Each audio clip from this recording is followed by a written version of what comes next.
Okay, good day, guys. Today we'll be talking a bit about the Kemar Taximan Lawrence interview that he did with Simon Preston on Reggae Boys commentary.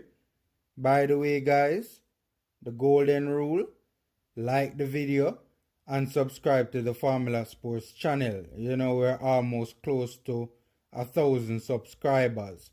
So, I'll really appreciate it if we can get it to 1,000. And it does help the channel. The support does help the channel.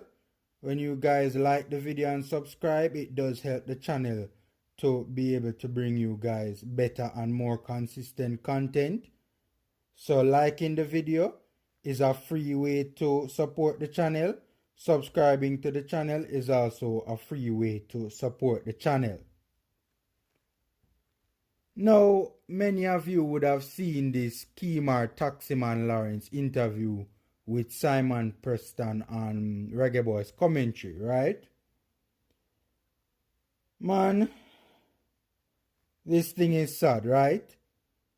This thing is getting to a place now where it needs some help, right? I seriously am advocating for the Minister of Sports, Miss Grange, to step in, because I know government interference can only be very limited based on the rules that govern FIFA.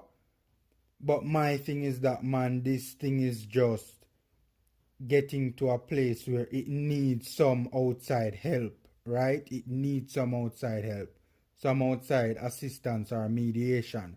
And I don't think there's anything wrong or anything untoward with the Minister of Sports serving as a mediator. I'm not afraid with FIFA rules like that, but the fact of the matter is Minister Grange has done that before. Remember what took place with Theodore Whitmore and the impasse surrounding his contracts and his pay from the JFF. So honestly, Minister Grange, you need to step in quick and fast, because this is getting to a place where it is looking like it is 10 times worse than what took place with Tapper.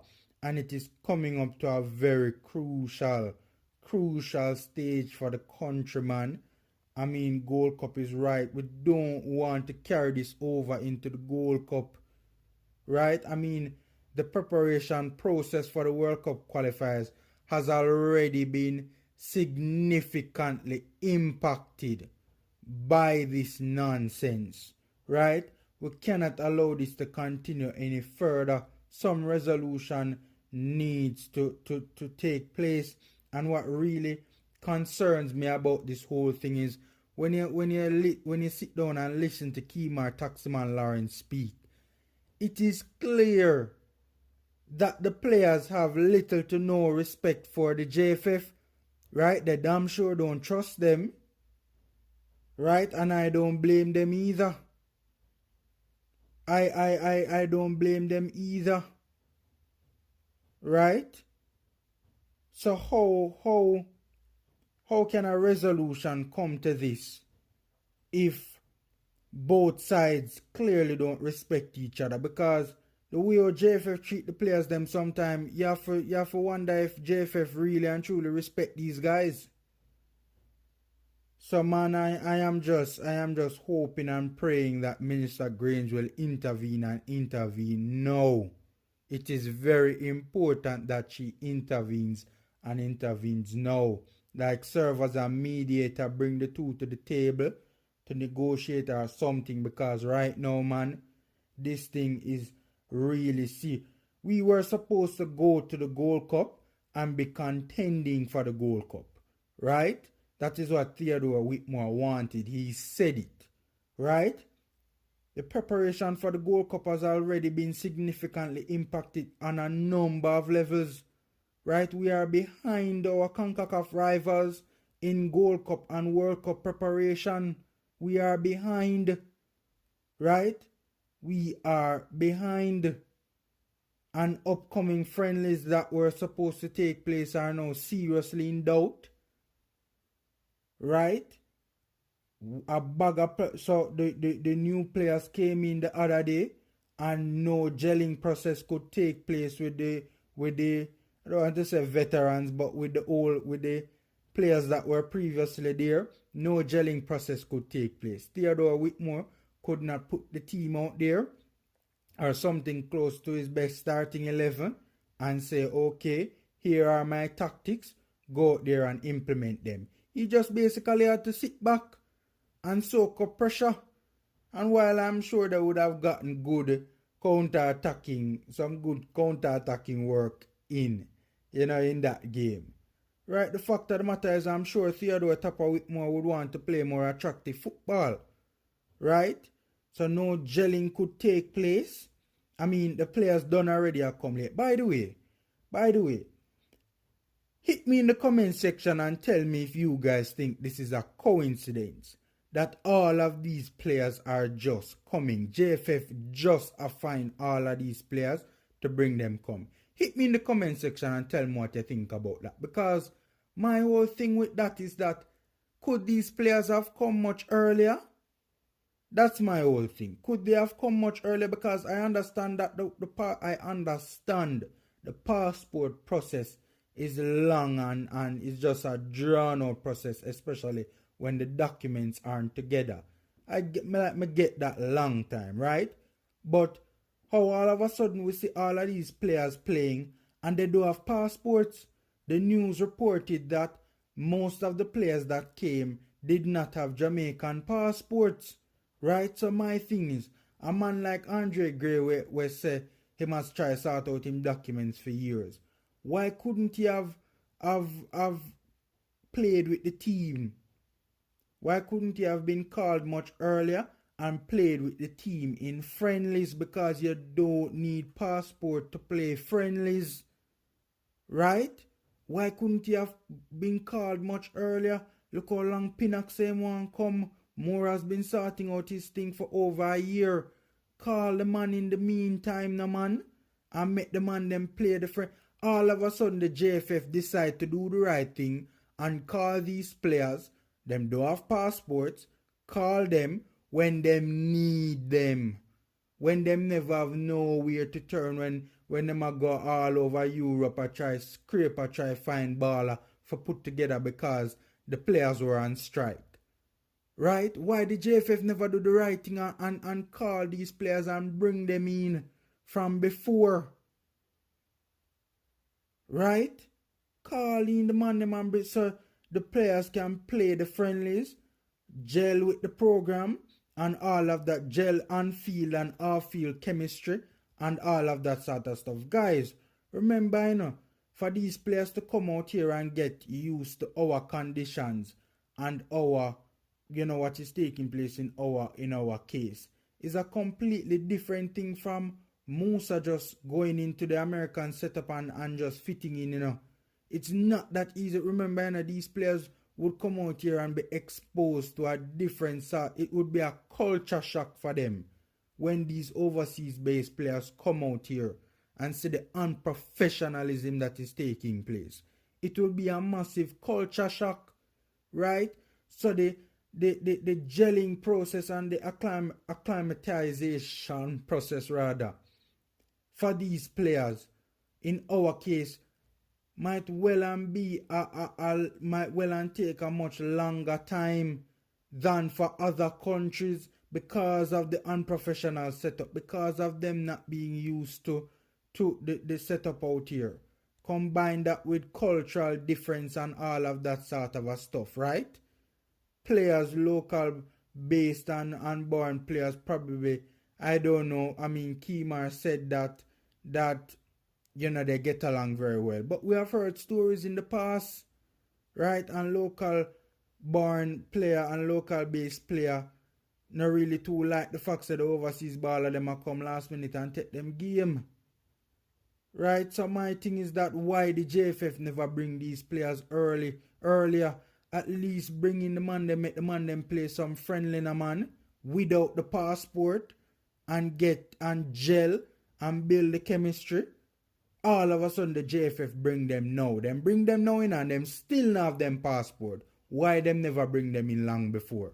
When man like Gray and Mora try how long to sort out them documentation. Bring them in the meantime the one and play the friendly them. Anyways. So, this thing is just, we are behind where preparation is concerned, guys. The US already, like the US, have been trying out a lot of players in recent times, but those players don't already have 3, 4, 5, 6 caps under them belt, even more. Them already have a core that has a lot of caps, right?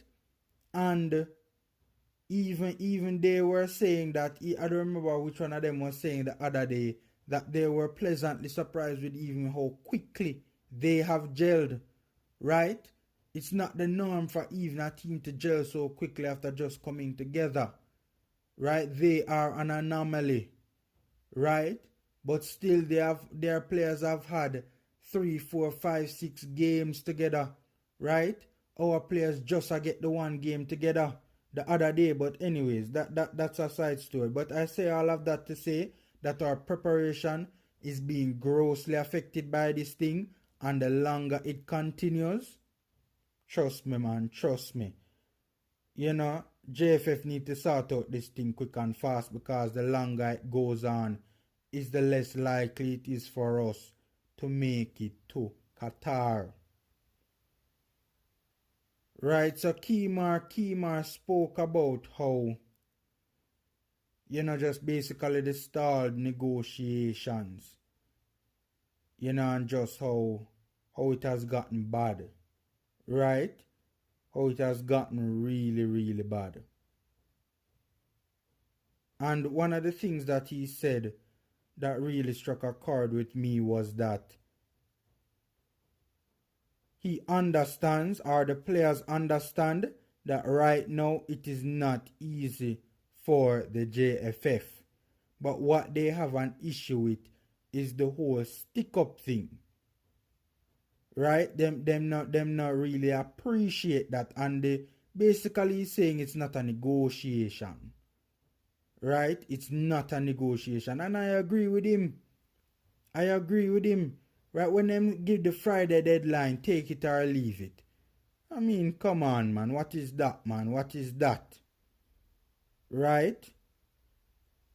He also said that, we never heard the players say, we want X amount of money, and if we don't get it, we're not playing. Right?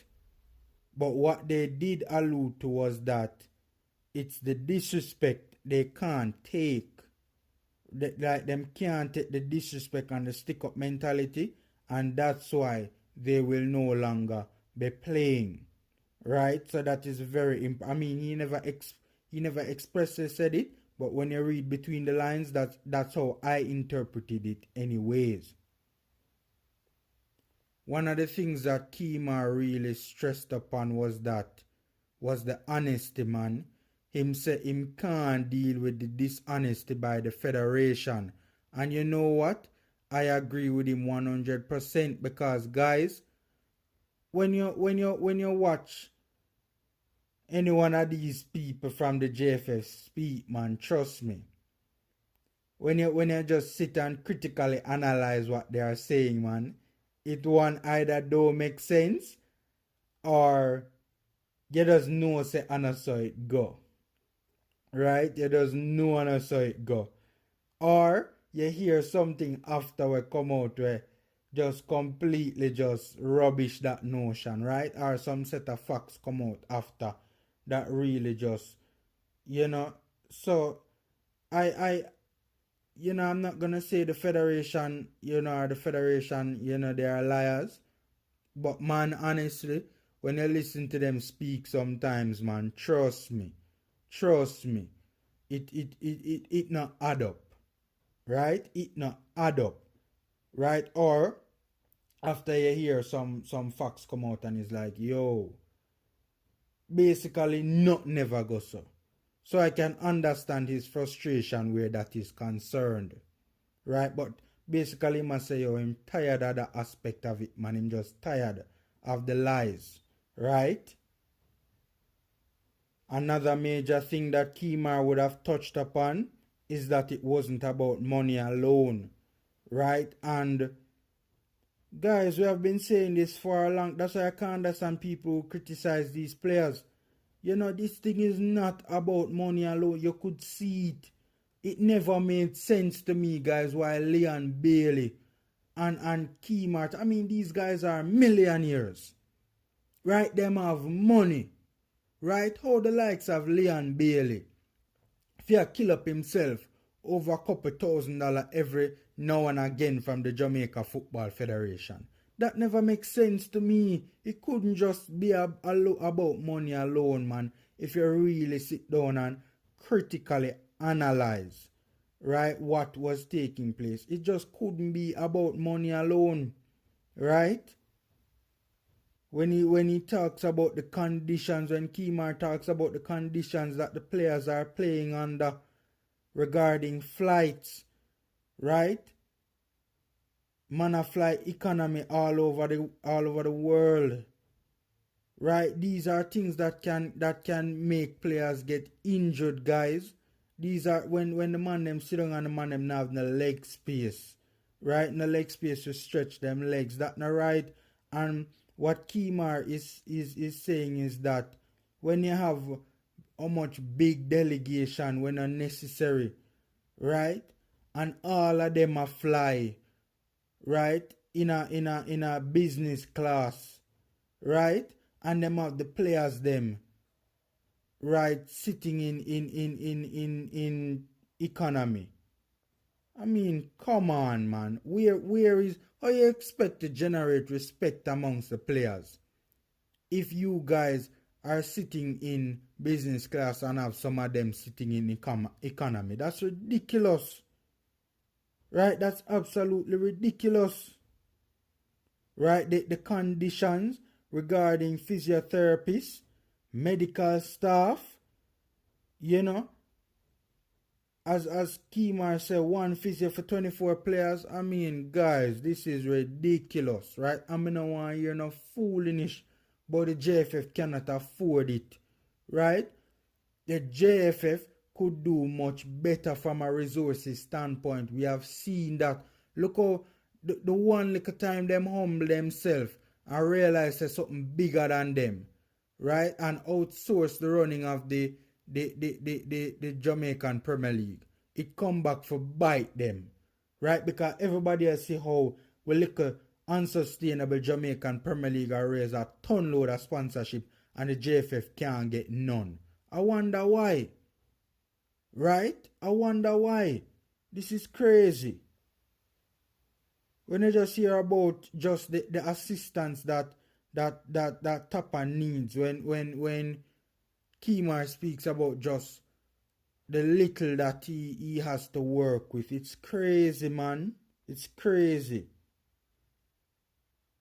Taxi also spoke about how the money is not just for them alone, right? When they ask for the money, what they are due, what they deserve, and what is due to them really and truly.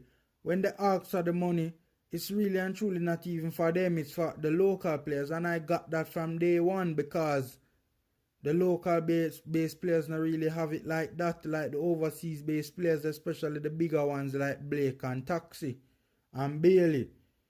So I could get that. I got that from day one, man. I got that from day one. And as I said, man, I couldn't understand how people never say it wasn't about money with these guys. In terms of the bigger heads like the Taxi or the Bailey.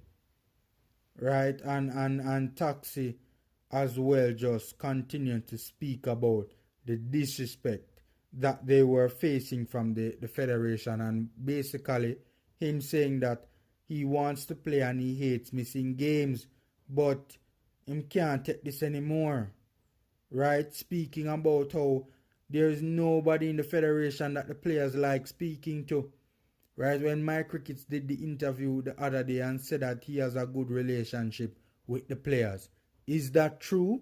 Because Taximan right now is saying otherwise.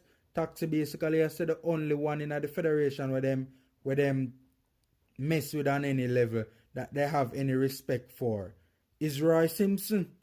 Basically, he must say nobody else in the federation win a rate. Right? Nobody else in the federation win a rate. Right? So, oh God. Man, this is getting bad. Right? When Taxi have to be coming on Simon Preston and Reggae Boys commentary and basically saying that he wants the English based players to come and play, saying that the local based players cannot qualify alone and that they welcome the overseas based players, right? Or the overseas born players, right? But and I realized this from especially when I really realized this point that Keemar made about potential division is when the squad came out for the US match. Mariappa was on it, Hector was on it, right? So there's clearly a divide on whether we play between some of the old guard. There's clearly a divide because some of them went and played the US game. Right? Oh, you expect man like Keemar for feel now, say, yo, the one Mariappa, nah support the thing, nah support the movement, nah support the protest. Added to the fact that you have to understand to say the overseas based players or the overseas born players, them might not fully 100% get it. And that is the issue. But the JFF, oh God man, the JFF need for pull up them socks, man, because right now it is seriously potentially driving a wedge between the players. It's not like Keemar talking. It's not like Keemar talking when him speak about that. I mean, it really hurt me and upset me. It really hurt me and upset me when I heard Keemar talk about the Saudi trip, right, and how him got to London to go and connect and met up with the likes of Greg Lay and Hector and Bobby Reed, and how him a fly business, or they are flying business and he's flying in coach. Guys, that is, if that isn't the heights of disrespect, then I don't know what it is. And my thing is, how could the JFF not have the foresight to realize that this could drive division between the players? How the JFF don't realize that? Right? How the JFF think they could do something like that and get away with it? And how could they think that that could not have a serious impact on the program, driving division between the players? So now the players, I must say, yo, I saw no treat the overseas born players, and I saw no gonna treat we. That is segregation at its finest. That is, man, that is mind-blowing to me, honestly. I was so hurt and upset by that. Keemar Lawrence is playing for one of the biggest clubs in Belgium. I'm sure earning tens of thousands of pounds per week. The man a put him salary upon the line. The man a put him millions upon the line to come and play for us. Right? And the man a fear cringe up in a business class. Right? A fly for hours, something we could have given the man injury. Right? And the JFF is making it easier for the overseas born players and basically disrespecting a man that has given years of service to our program. Years of service to our program. His performances from the likes of Keemar, Taxi Lawrence, guys that have enabled the program to attract so many overseas born players. We have never seen so many names, so especially so many high-profile names being linked to us, man, like Mikel Antonio, guys, right? All of a sudden, the whole of them big ballers want to come play for you. Why you think that is so? That is because of the work that people like Taximan has put in, people like Theodore Whitmore has put in. That's why it has made the program so attractive. These guys want to come and play for us, right? And JFF turn around a disrespect and a style, man. Honestly, I can understand why Keemar Lawrence would have gotten upset because of that. Because just me hearing him speak about it is getting me upset. How JFF now foresight to realize that that could have caused serious problems within the camp. Seriously. Somebody, yo, Jano. Me not understand this. Me not understand this people. How the JFF not realize that? Said this sort of a thing could drive a wedge between the overseas born players and the local born players. Is that what they're trying to do, have division in the camp? Right? How the team are gonna do well when there is division in the camp. That makes sense? JFF now the foresight for realize that. Right? And basically disrespecting one of our longest serving members of the current of the current team. Longest and one of our best serving members. I mean, up to this day, even with all of the UK born influx, Kemar Taximan Lawrence place in the starting lineup is sure. Right? Sure. Me no want to hear about Amari Bell starting over Kemar Taximan Lawrence. That will not happen. Right? It won't happen. So man, oh God, man, I don't know, man. I don't know. This thing is just getting out of control, guys. Getting out of control. Right? When you hear Taximan Lawrence talk about how them basically tell the JFF, my interpretation of that was basically we will take the Gold Cup money, keep the Nations League money. Right? JFF now come tell you that. Right? If that is true, JFF now come tell you that. Right? They don't come and tell you that, but yet still them try to throw the players under the bus in the media and make it look like so the man them a money grabber. Right? Yo, honestly, man. Honestly. When you hear Kemar talk about the level of trust that is between them and the federation,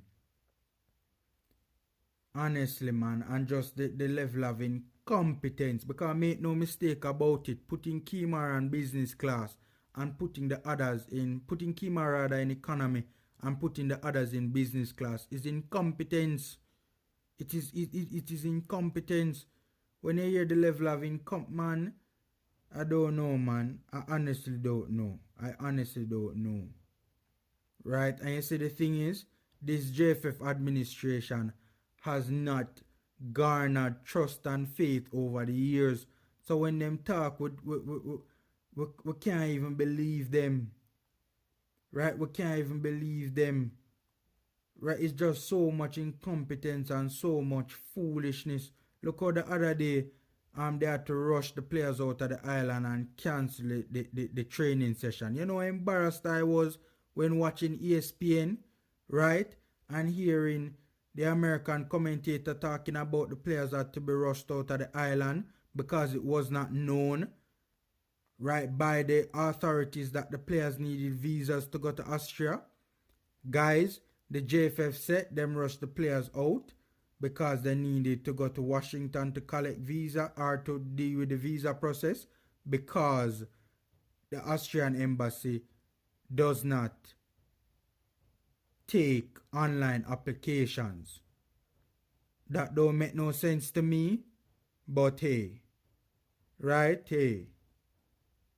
And again, the JFF has not garnered any trust over the years. So which is it? Is it that is it shocking incompetence that they didn't know that the players need a visa to go to Austria? Or is it what they said it was? I don't know. You be the judge of that. But as I said, man, you can't take them at their word, man. It's just, you'd be a fool to trust them. You'd be a fool. Look how my critics come out the other day and say, and call certain baller name and say the baller them apply for in the process of applying for passports. And reliable sources have come forward and said that that is not true. Some of the players, some of the names that they call are not applying for passports. So when Taxi and nobody in the squad not trust nobody in the JFF, how you for blame the man? Right? Or if you blame the man when he must say, yo, the players are say keep this money, but just give it the Gold Cup money, keep the Nations League money. And JFF still turn around and try to fling them under the bus. Or if you blame the man them for not trust JFF. Right? The level of incompetence is just shocking when you hear him all talk about the whole logistics with all the plane and with all flights and stuff like that taking place. It's just ridiculous. Right? And him even say regarding the Saudi trip, where is the respect? And then the man go on for say, as a matter of fact, put away respect. Where is the professionalism? God he knows, man. God he knows. And it's just really sad when you hear the man say, in the interview, say anytime anyone of the delegation comes around, there is negative energy. You know, the man has said the staff is supposed to be a biggest support system, but every time them come around, is negative energy. Anytime them and the JFF sit down, is something negative, really anything positive. And my thing is that, man, when my cricket says that he has a good relationship with the players in the interview, is that true? Because now Kemar Lawrence is saying something different. And as I say, man, the incompetence is just you know when I really said to hell with this JFF administration, when my crickets did the interview on Sportsmax, right? When the president of the federation did the interview on Sportsmax and was basically implying that, you know, the negotiation process does not need to be documented. What the hell? Even George Davis was like, what? When the man said him not say nothing wrong with what is on the tape, right? Him don't see nothing wrong with what is on the tape. Because the negotiation, basically, the president of the federation was saying that the negotiation process for salary negotiations does not need to be documented. My thing is, if he genuinely believes that, then that in and of itself tells you all you need to know about this federation. And even if he's just saying that to get himself out of a sticky situation, out of a interview that was not going well because George Davis and the Sportsmax crew was pressing him. But even if him just said that for say that sakes, how the hell you're going to generate sponsorship when you go on national television and expressing such level of incompetence? How are you going to generate, right, these people who are leaders in corporate Jamaica, right, the ones with the real cash, right, I don't mean to be sexist here, but the fact of the matter is most of them are males, and most of them are football fans, and most of them follow the program very closely, right? How you expect these guys, remember, these guys are astute business minds, astute business minds. How you expect these guys to react when them sitting down and watching an interview on TV with my cricket saying you don't need to document the negotiation process? How you really expect that them money are going to take up them hard-earned money and come give you when you on national television saying that? Right? No paper trail? Really, my crickets? And you really seriously built? My thing is, even if you believe that, it just show right then and there that you're not ready for this, right? And even if you just say it sakes, just to get yourself out of the interview or downplay what took place in that tape gate with Damian Lowe, right? Tape gate, I call it. Even if you are just saying it to just get yourself out of a sticky situation. How you expect corporate Jamaica to react when they hear that? Are them things that why the man them say them fed up? Them fed up of the incompetence. And honestly, the people of Jamaica are fed up as well. The JFF keep on a talk about the players need to do the right thing and need to do the patriotic thing, right? And play for them country and take the little and not what them offer them. Why the JFF don't do the patriotic thing and resign, man? Why them don't do the patriotic thing? Why they don't do what's in the best interest of the nation's football and resign? Right? For decades now, we've been hearing about stories from federation to we've been hearing about stories, and is the same core group of people coming from Burrell days. A lot of them were there from Burrell days, and the same thing we've been here for years. And at least Burrell could have handled himself in some ways. This a federation and not have a clue. The ones currently being led, them not have a clue. Oh God, man. One of the things that really stood out to me in the interview though was when Taxi said that you don't even respect us enough to come to our lawyers and have a conversation with our lawyers and say this is where we can go. Guys, is Taxi saying that the JFF done negotiation now? Like them no want hear nothing, them no want talk to the players? Take it or leave it, $2,000? I don't know. I'm asking the question because that statement could have probably flown under the radar.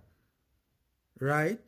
That statement could have probably... So I'd love to know what he means when he says that. Right? The man said JFF I get 100% of image rights for the players them in the current contract. Merciful Father, man. And you blame the players for that is not money the JFF can need sponsorship to go in at them pocket and take out, All them just need to do is put it in the contract that the players get a fair share. Right? When you hear the man talk about we not ask for change for ourselves, we are asked for real changes. Guys, I said it. I'm seriously of the opinion that these guys are not just strike. I think these guys realize that this is a crucial moment in order to qualify for the World Cup. The federation needs to shape up, and I also think that the guys think that this is the best Reggae Boy squad ever assembled, and I think they genuinely think they can put pressure on this organization to resign and go and depart and leave us, the Jamaican people, in peace. Right? I think they genuinely want change. And Taxi even said this. When Taxi said, well, he implied it.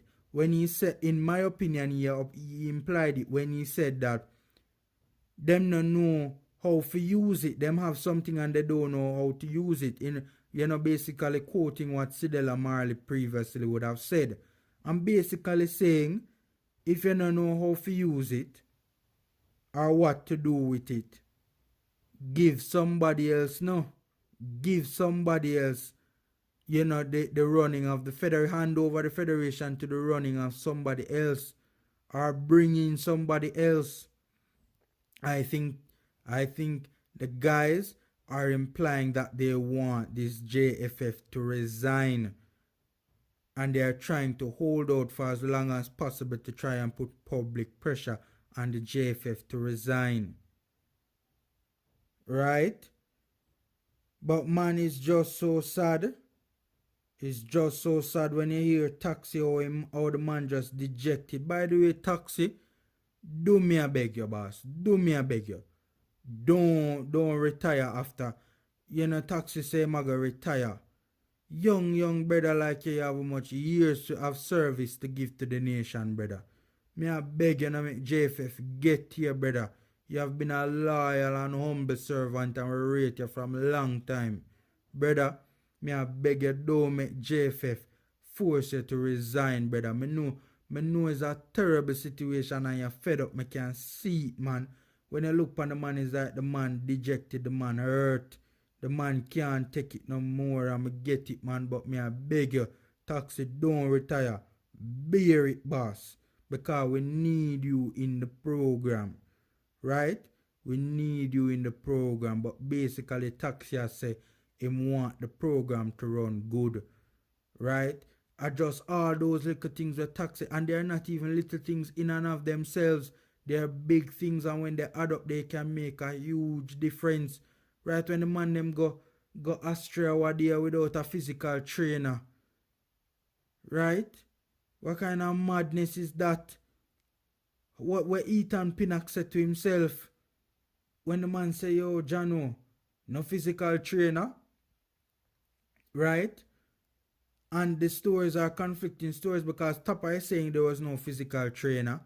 We are hearing that JFF draft one brother from Mount Pleasant, right? So I don't know if Tapa said that first and then the JFF react to that or what. I don't know. But this whole thing is just in shambles, guys. It is in shambles. It is absolutely in shambles, and the players are dejected and fed up. And we have all heard for years about the level of unprofessionalism that is taking place. Honestly, you think that nothing would shock you anymore, but all the time you hear something and it's just like, damn man, damn. Right? And it is just so much incompetence, you just have to forget about incompetence, man. You just have to forget about the stories, them.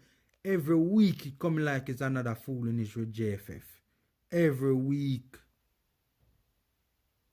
One of the things though that I really want to stress on though, guys, you hear how Kemar Taximan Lawrence rate and respect Theodore Whitmore.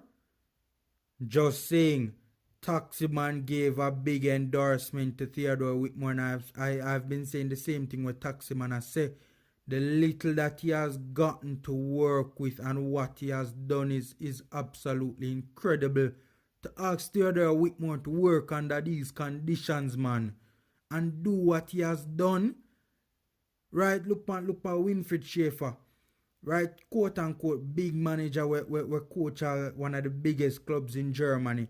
Right? Tapa has a better record than him. Tapa is doing better than him. When you say Tapa no beat or no get no good result against top opposition, that is not true. Right? The players, or Theodore Whitmore has the backing of the players, and he has it for a reason. Right? You think all of them overseas ballers would have want to come play for Tapa if they didn't look at the program and say, hey, Tapa is a good coach, especially given the resources and the nonsense that he has had to put up with this from this federation. He is doing an excellent job, guys. I don't want that to fly over on a head. He is doing an excellent job, and Kemar said it and stressed it in the interview. But guys, honestly, I'm just hoping and praying that, because a whistleblower recently, or a good little while ago, reported the JFF and asked FIFA to look into the JFF, and FIFA, did investigations and realized that the voting laws, look, man, we all know why the voting laws are how the voting laws are. Let's just leave it at that, right? So incompetence can remain in power, right? Let's just leave it at that. But I'm just hoping that the pressure that FIFA is putting on JFF will cause the JFF to change the voting laws so that people who can do a much better job than this federation can come in and challenge them and put up a fair and reasonable and just challenge and get these guys out. I'm dying for the voting laws to change. I am dying for the voting laws to change so we can get rid of them brother here, man. Trust me. But as I say, man, Minister Grange for now just needs to step in and sort this thing out, because this thing, it cannot continue any longer. It can't. It has gotten to a stage now where this is our best chance to ever qualify for a World Cup. And when Leon Bailey said that if we not go Qatar because of the JFF, initially when he said it, I said, boss, calm down. You have to take some responsibility for it. The players have to, because it can't just be all on the JFF. Right? Why you guys don't qualify? But honestly, with each passing day, you realize, right, the Leon Bailey's statements are proving to be so true. It is the most profound thing anybody has ever said about this federation, right? The more time passes, the more we realize that if we really and truly not go World Cup is because of this JFF administration. So hopefully Minister Grange can step in and use our just help to bring these two parties to the table, man. Just help to use our personality, our charming personality. And guys, I need a pound or show. I'm just saying. She's a likable character. Just use our charming personality and try and get these two to the table and try and reach an amicable solution to this issue. So guys, that's my 2 cents. Enjoy the rest of your day. Just basically have a good day, man, and continue to support the channel. We're this close to 1,000 subscribers. I would really appreciate it if we get it to 1,000 subscribers.